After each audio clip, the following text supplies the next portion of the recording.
But we really do want the things we can't have. I wanted that top bunk so badly, it's ridiculous.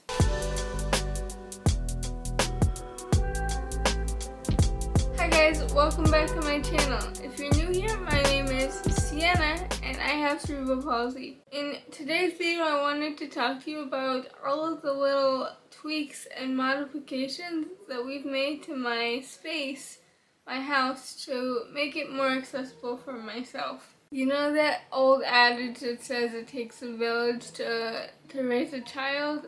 Well, I'm pretty sure that when you're disabled, it takes an empire. And I definitely have an empire around me. My entire family's had their hands in trying to make my life and my space definitely more accessible for me. So as we go through this, I want you to recognize that this is not just like a one-person job or a few-person job. My entire family, my entire really big Italian family has helped me throughout my whole life. Independence, your ability to just be able to do and accomplish and be in your own space.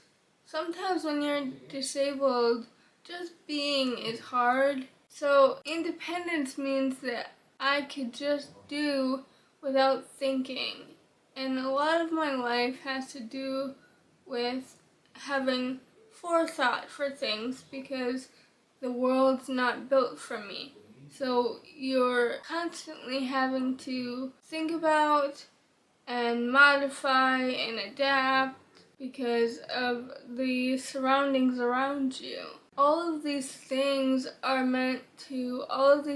going to talk about today are seemingly small and insignificant, but they really do affect the way that I'm able to interact with my space around me. One of the bigger things that we did when I was a kid was build a ramp on the side of my house. Before we did this, my mom would have to carry me up the stairs every time, and that's just not a sustainable thing to do, especially when your child's getting older and heavier. So that ramp was one of the first things that we did for the house, and that was a family endeavor. I had a couple of cousins and uncles come up and do that for us. It allows me to bypass the stairs when stairs aren't really a feasible thing for me to be doing on an everyday basis, especially since it's something I'm scared of.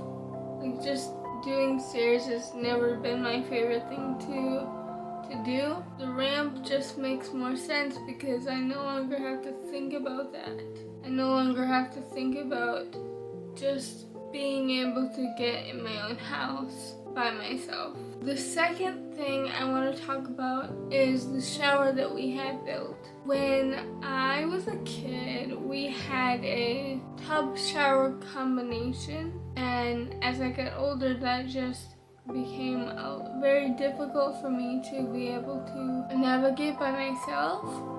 So we had a step-in shower created. One of my cousins created this.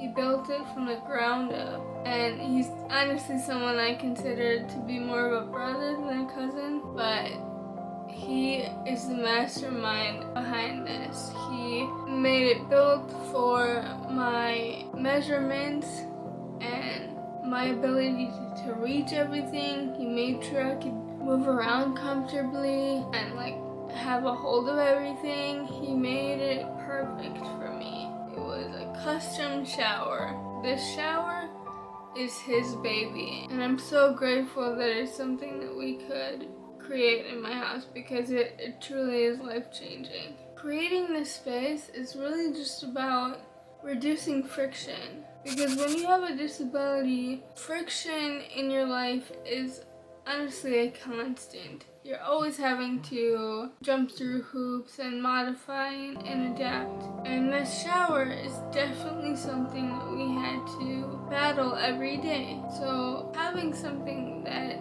is frictionless is amazing, because that takes the amount of time it takes me to do something like shower, it cuts it in half. So I'm absolutely grateful that he was able to pull this shower out of his brain and make it a reality for me. Can you do it when a space isn't built for you?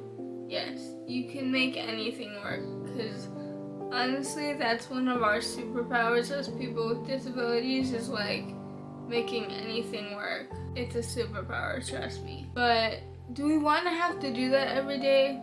No. The next thing I had written down was the tub. So apparently, like, a lot of these things have to do with the bathroom, which I think is really funny. But I guess the bathroom is the one place that it is most difficult to navigate when you have a disability, which kind of makes sense if you think about it. I have a tub in my house that has a step actually connected to it, and that makes life a lot easier when I do need to get in and out of it, because if you really think about the height of the wall of the tub, it's definitely too high for me to lift my leg completely over without having that assist of a step.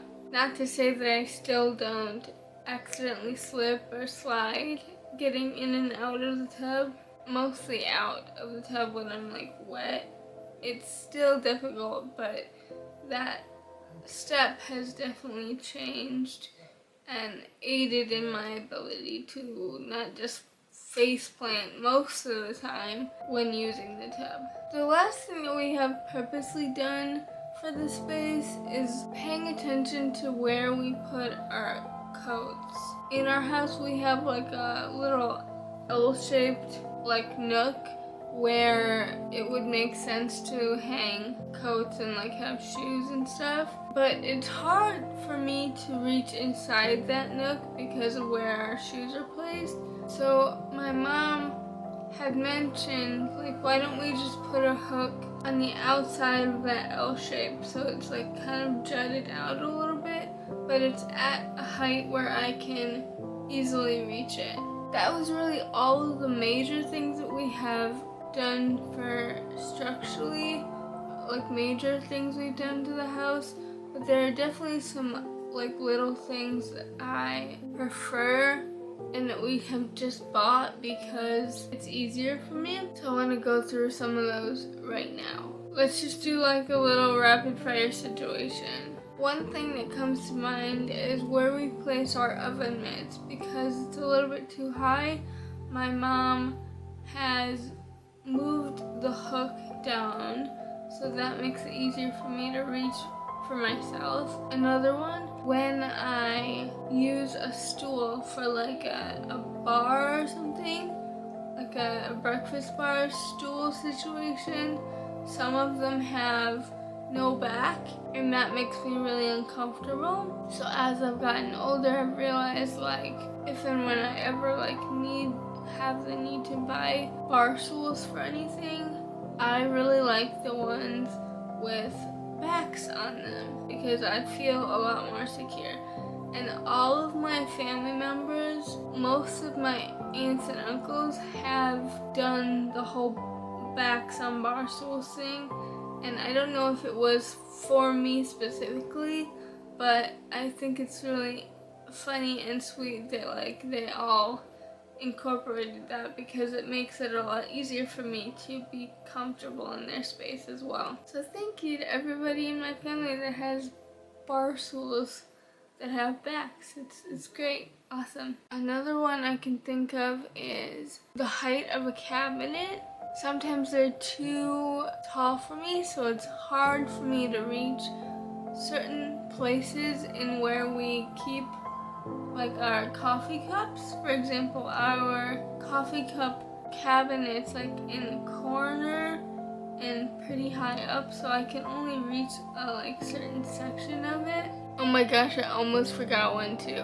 When I was a kid, I used to share a room with my sister, and we had bunk beds and a trundle bed. I, for obvious reasons, never got to use the top bunk of my of the bed because it's unrealistic for me to have to climb that every day. But that does not mean I didn't want to use the top bunk. I wanted that top bunk so badly, it's ridiculous. But we really do want the things we can't have. And that was something that I just was coveting, was that top bunk. It's not always about knocking down walls or creating an entirely new layout for our house. Most of the time we don't need those major renovations to make a space work.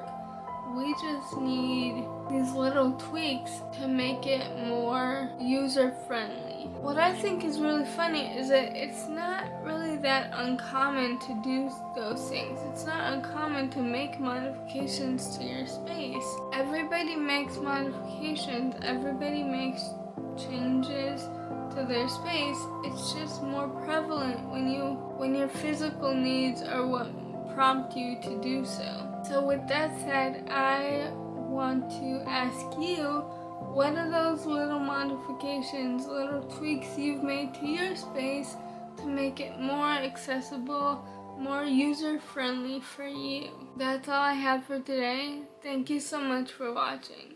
I'll see you next time. Bye guys.